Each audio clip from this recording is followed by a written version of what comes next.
In this video, I'm rolling with Frank again. This is his second round on the channel. He's a 53-year-old white belt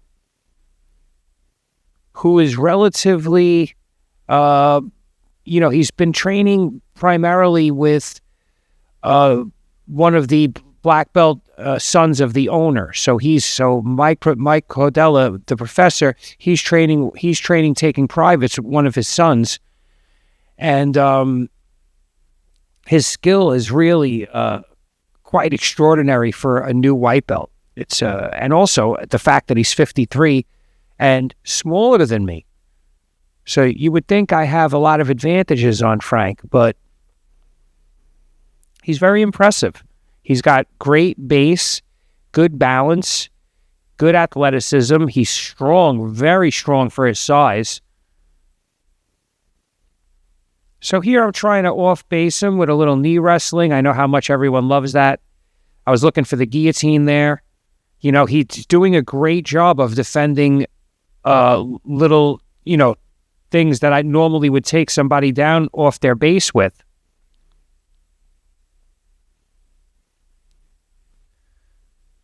So now I'm just wrist fighting him.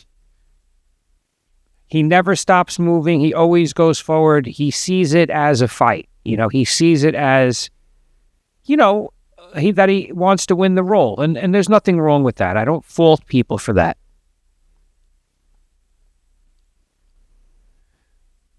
But I feel if he'd slowed down a little bit, his skill would increase quicker. And believe me, I've made these mistakes. I was just like him, except without the good athleticism. No, I'm kidding. I was pretty athletic when I was 36 when I started, but he's 53 and he's starting. So kudos to him. So that's my little spider guard sweep that you've seen me do before on the channel if you watch the channel. But he tries to combine technique with athleticism. He really goes after it.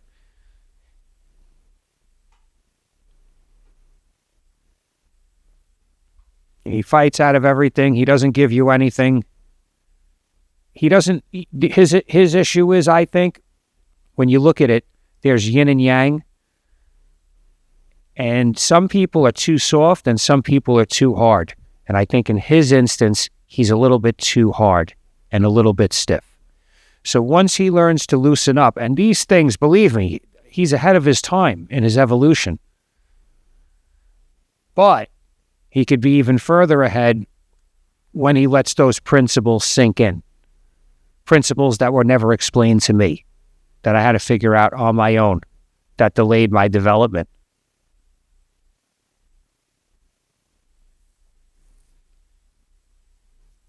So here I have double wrist control. I put my foot on his hip. He knows I want to suck him into some type of guard game. So he's staying away from me there. He tried to trick me and go in with a knee cut. Very quick.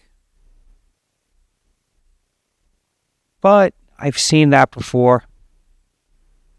Jiu-jitsu is an amazing thing. Your reflexes, martial arts in general, they increase your reflexes. And after a while, like you could hit a glass of water off the table and catch it. And I've done things like this. And people have witnessed it and been amazed. And I was amazed that it even happened because it's like I'm moving before I know what's going on. Reflexively. So here we're resetting. As you can see, I'm not breathing heavy. We're 4 minutes into the round. I think this is an 8-minute round.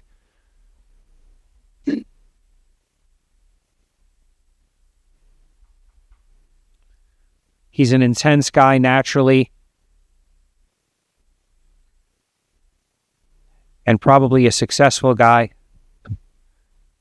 Because that's usually a correlation between somebody that takes a lot of private lessons.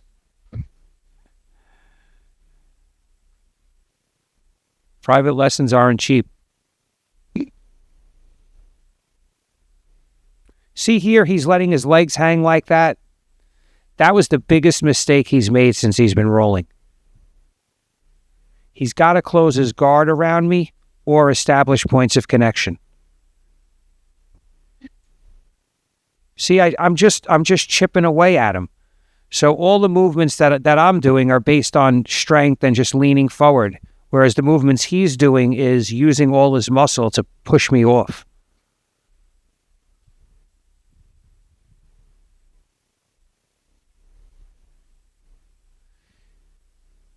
I try to only move fast when I have to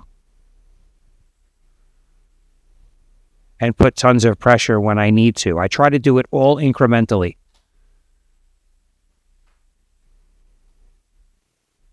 So I'm keeping my knee and elbow connected, and I'm trying to just do an incremental knee cut pass.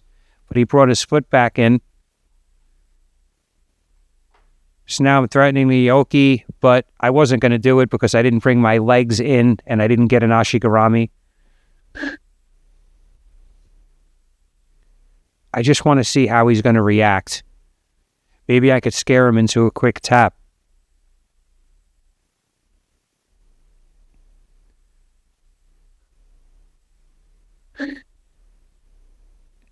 And here I just slip into an straight ankle lock, which I'm definitely getting better at. It's an amazing thing when you can sharpen a tool. For some reason, in the other schools, not some reason, but the other schools I've been in, you're not allowed to do foot locks and this and that. You could do a straight ankle, but it's not really, you don't become a foot lock expert just doing a straight ankle.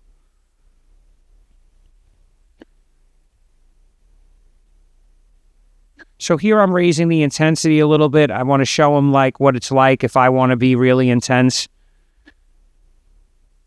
and use my physical attributes.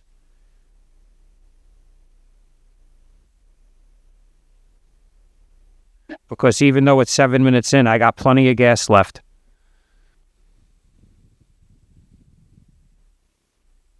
Sometimes also I like to go when I notice there's 30 seconds left. I try to just see what would happen if I gave everything. Not everything in a dangerous way, but I'm definitely going to raise the intensity. So more to come with Fast Frank. Oh, that might be his new nickname.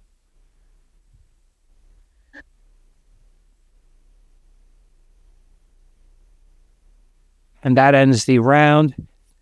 If you want to help support the channel, I have a Buy Me a Coffee link in the description. I also have an X-Marshall link. Anything you buy through that link is 15% off with code JITSOver50. Thank you for watching. Please like, share, and if you haven't already, subscribe. More to come with Fast Frank.